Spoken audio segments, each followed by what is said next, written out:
Noorteklassi 3. koht võimlemisklubi Rõdmika lõppatriinud, täpselt 15 punkti.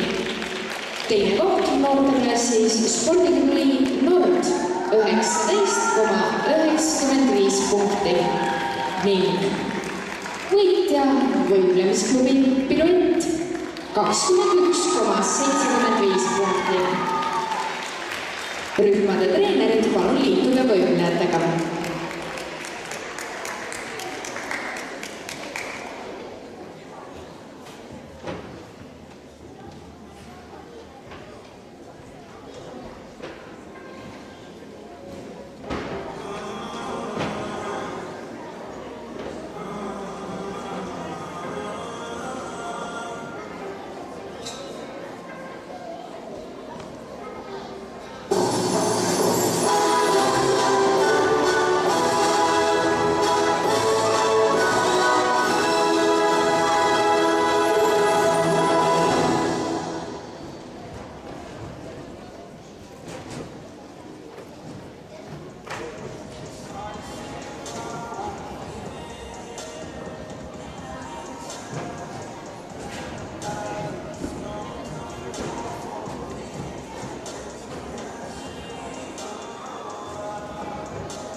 Aitäh!